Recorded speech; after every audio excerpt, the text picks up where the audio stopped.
சின்ன கொசுவை ஒன்று அடிக்க வேண்டியிருக்கு. அதை அடிச்சிருவோம். எந்த கொசு அப்படின்னு நான் சொல்றேன்னு உங்களுக்கு புரியுது.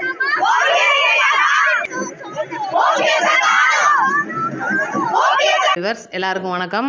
இன்னைக்கு பல்வேறு அரசியல் நிகழ்வு. இன்னைக்கு பார்த்தீங்கன்னா பண்ருட்டி ராமச்சந்திரன் அவர்கள் ஒரு ப்ரெஸ் மீட் கொடுத்துருக்காரு. அதில் இருக்கிற உள்ளர்த்தம் என்னன்னு பார்த்தீங்கன்னா, சசிகலா அவர்களோட மிகப்பெரிய அப்டேட். இன்னைக்கு பார்த்தீங்கன்னா ஜெயலலிதா அவர்களுடைய பிறந்த நாள். அதுக்கு அம்மா அவர்களை வணங்கிடுவோம் நம்ம. ஏன்னா மக்களுக்கு எவ்வளோ நல்லது செஞ்சுருக்கிறாங்க. அது ஒரு பக்கம் இருந்தாலும் இன்னைக்கு KA செங்கோட்டையன் அவர்கள் டிவிக்கில் வந்து இணைஞ்ச பிறகும் இன்னைக்கு அம்மா அவர்களுடைய ஃபோட்டோவுக்கு மலர் தூவி மரியாதை செலுத்தி இருக்கிறார். இன்னும் பார்த்தீங்கன்னா OPS அவர்கள் ஜெயலலிதா அவர்களுக்கு மலர் தூவி அந்த மரியாதை செலுத்துகிற ஒரு நிகழ்வையே வந்து இன்னைக்கு தள்ளி வச்சுட்டாருன்னு சொல்லணும். ஏன்னா அவர் என்ன போய் பண்ண போறாருன்றது சில சஸ்பென்ஸில் போயிட்டு இருக்கு. அதை பற்றி நான் விரிவாக சொல்கிறேன். அதுக்கெல்லாம் முன்னாடி ஒரு சின்ன கொசுவை ஒன்று அடிக்க வேண்டியிருக்கு. அதை அடிஞ்சிருக்கும். 2000 நடந்த அந்த ஒரு ஜல்லிக்கட்டு போராட்டம் அப்படின்றது இன்னைக்கு ஒட்டுமொத்த தமிழர்களிடையே டக்குன்னு யோசிக்கும் போது அடி வாங்கின தமிழர்கள். நான் சொல்றது, என்னுடைய கணவர்லாம் வந்து அந்த போராட்டத்தில் கலந்துக்கிட்டு பயங்கரமா வந்து பேக் சைடில் போலீஸ்காரங்களால வந்து கௌதமன் இயக்குனர் உங்களுக்குலாம் தெரியும், அவனியாபுரத்தில் நடந்தப்ப பயங்கரமா அடி வாங்கிட்டு வந்தவங்கள என் கணவரும் ஒருத்தர் அப்படின்னு நான் சொல்லிடுறேன். அந்த ஒரு போராட்டம் இன்னைக்கு மதுரையில் விதை போடப்பட்டது. அதுக்கு விதை போட்டவர் நடிகர் சிம்பு அவர்கள். எதையுமே மறக்க முடியாது நம்ம.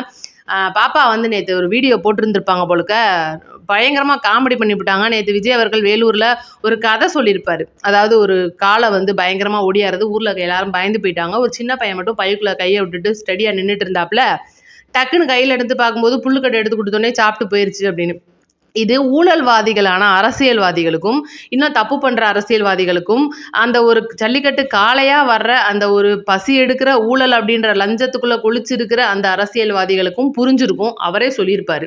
இன்னொரு பக்கம் அந்த சின்ன பையன் நான்னு கேட்டிங்கன்னா கிடையாதுப்பா, நம்ம தமிழக மக்கள் தான். வர்ற அந்த காலமாட்டுக்கு நம்ம சாப்பாடு போட்டோம்னா அது வாட்டுக்கு போயிடும் அப்படின்னு ஒரு கதையை வந்து சொல்லியிருப்பார். இது வந்து பார்த்தீங்கன்னா ஜல்லிக்கட்டோ காளையோட ஒப்பிட்டு சும்மா சித்தரித்து சொல்லப்பட்ட ஒரு சின்ன கதை. ஆனால் பாப்பா அதை தப்பாக புரிஞ்சுக்கிட்டாங்க போல. உடனடியாக அது அவங்க தான் தெரியும்ல, பெரிய பயங்கரமான தற்குறி பிக் பாஸ்குள்ளெல்லாம் போய் அசிங்கப்பட்டு ஓவியாவோட பெரிய பிரச்சனையாகி அங்கே அந்த பிக் பாஸோட தன்னோட வாழ்க்கை வரலாறு சொல்லும்போது பார்த்தீங்கன்னா, எனக்கு வந்து செவிலியராக, நான் அந்த புனிதமான செவிலியராக இருக்கிறத விட நடிப்பு எனக்கு ரொம்ப பிடிக்கும், அதனால நான் செவிலியர் பறையை உதறி தள்ளிட்டு நான் நடிப்புக்குள்ளே இறங்க போகிறேன்னு சொன்னது. அந்த வீர தமிழச்சின்லாம் வந்து ஒரு தடவை பயங்கரமாக புகழ்ந்துருப்பாங்க எனக்கு தெரிஞ்ச அந்த பிள்ளைய.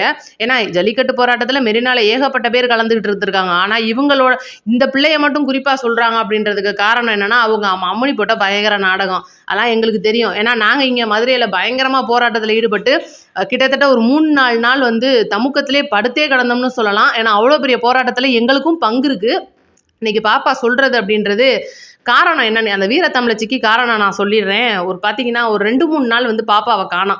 யாரோ வந்து தூக்கிட்டு போயிட்டாங்க, எனக்கு வந்து ரொம்ப பயம், என்னை வந்து இந்த மாதிரி கடத்திட்டாங்க, நான் தான் வந்து இந்த போராட்டத்தை ஆரம்பித்தேன் அப்படின்னு சொல்லிட்டு பயங்கரமாக வந்து சொல்லி. ஏன்னா அந்த டைம்லாம் பார்த்தீங்கன்னா டிக்டாக் தான் இருக்கும். அதில் வந்து பிரபலியமான பிள்ளை தான் அந்த பிள்ளை. இதுலேருந்து தான் அந்த பிள்ளையை வந்து பிக் பாஸ்க்கு எடுத்திருப்பாங்க. இதுதான் மேட்ரு. ஏன்னா இன்றைக்கி எத்தனையோ பேர் இது கலந்துக்கிட்டாங்க.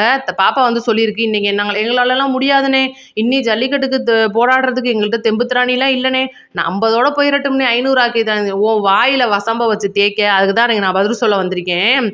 என்ன சொன்னாருன்னு நீ இப்படி பேசுற? உனக்கு அறிவு கொஞ்சமாவது கூறு மண்டையில இருந்துச்சுன்னா நீ இப்படி பேசியிருப்பியா? உன் வேலை என்ன சொல்லியிருக்காருன்னு பார்க்க போற, சரினா எடுத்துக்க போற, இல்லைன்னா கடந்து போயிட வேண்டியதானே. நீ எதுக்கு இதுல மூக்க நுழைக்கிற? அண்ணன் என்ன பேசுனாருன்றத ஒரு தடவைக்கு 2 தடவை கேட்டுக்கிறணும். கேட்டுட்டு நீ பேசினா பரவாயில்ல.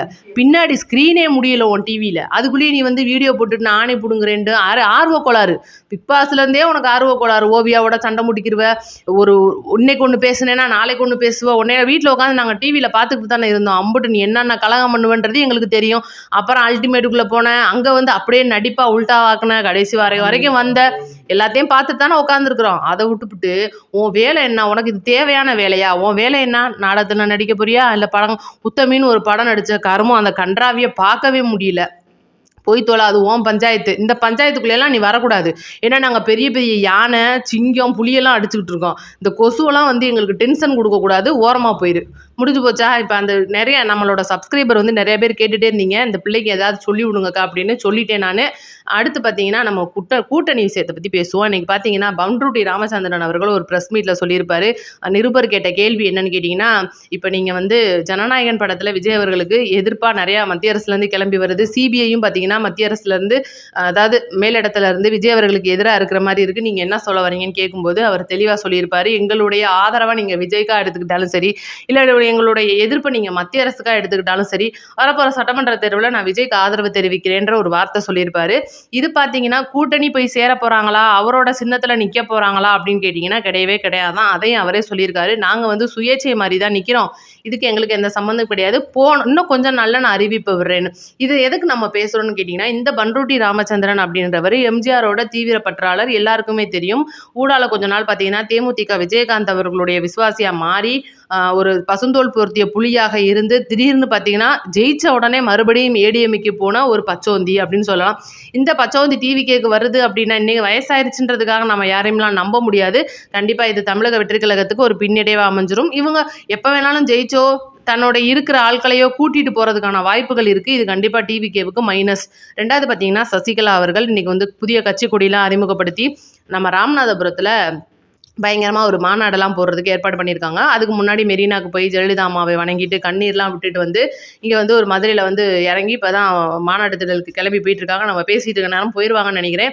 போயிட்டு பார்த்தீங்கன்னா இன்றைக்கி மாநாட்டில் பயங்கரமாக பேச போகிறாங்களாம். அவங்க ரொம்ப முக்கியமான விஷயத்தை இன்றைக்கி சொல்ல போகிறாங்க. இதுதான் வந்து முக்கியமாக இன்றைக்கி சசிகலாவோடைய ஆதரவாளர்களும் சரி, ஏன்னா ஜெயலலிதாவோட ஆதரவாளரும் இன்னைக்கு சசிகலா கூட இருக்காங்க ஒரு பக்கம். அதெல்லாம் வந்து இன்றைக்கி என்ன சொல்ல போகிறாங்கன்றத பெரிய எதிர்பார்த்துட்டு இருக்காங்க. யார் டிடி விதிநகரனும் ஓபிஎஸும் இவங்க என்ன பேசிகிட்டு இருக்காங்கன்றதை பார்த்துட்டு தான் அவங்களோட கூட்டணி முடிவை நிலையா எடுக்க போறாங்க. ஏன்னா டிடி விதிநகரன் ஆல்ரெடி நான் எம்எல்ஏ சீட்டுக்கு நிக்கலேன்டாப்ல, என்னதான் பண்ண போறாருன்னு பார்ப்போம்.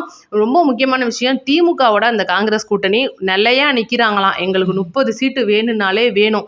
அது மட்டும் கிடையாது, நாடாளுமன்ற அந்த எம்பி சீட்டுக்கும் உள்ளாட்சி தேர்தல், நடக்க போகிற சட்டமன்ற தேர்தல் எல்லாத்துலேயும் எங்களுக்கு பங்கு வேணும்னு கேட்டிருக்காங்க. இது ரொம்பவே பெரிய முக்கியமான விஷயம். இந்த ஒரு நியூஸை முன் வச்சனால தான் நேற்று பார்த்தீங்கன்னா கிறிஸ் ஓடாங்கர் வந்து நம்ம ஸ்டாலின் அவர்கள் வீட்டுக்கு வந்திருப்பாரு. ஸ்டாலின் பார்க்க தவறிட்டார், அவரை பார்க்கவே இல்லை.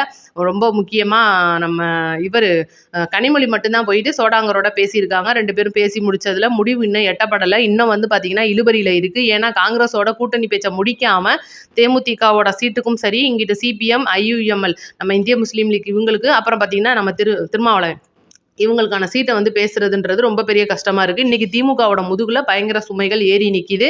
இன்னும் அவங்களோட கோரிக்கையாக என்னன்னு கேட்டிங்கன்னா, இப்போ கூட்டணி கட்சிகள்கிட்ட தயவு செய்து கோரிக்கையாக கொஞ்சம் 2-3 சீட்டை கம்மியாக கேளுங்கன்னு சொல்லி ஒரு கோரிக்கையை முன்வைக்கிறதா சொல்கிறாங்க. இன்னும் என்ன தான் நடக்க போகுது அந்த கூட்டணியில். இன்றைக்கி டிவிகேக்கு பயந்து தன்னோட முதுகில் பாரத்தை ஏற்றின டிஎம்கே வந்து எல்லா ஊரில் இருக்கிற சின்ன சின்ன கட்சிகளும் பார்த்து சிரிக்குதுன்னு சொல்லணும்.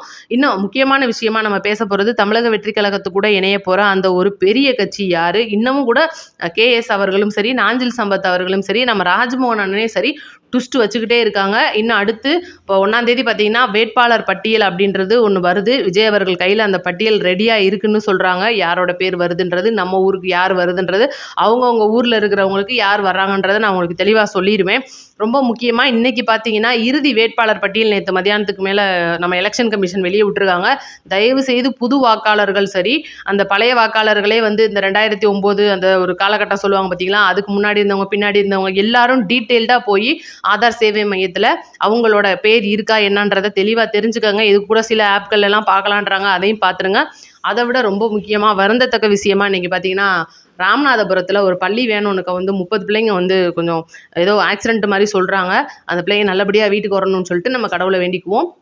அடுத்த வீடியோவில் சந்திப்போம். அனைவருக்கும் நன்றி. நம்ம வீடியோக்கு ஷேர் பண்ணி விடுங்க. நன்றி, வணக்கம்.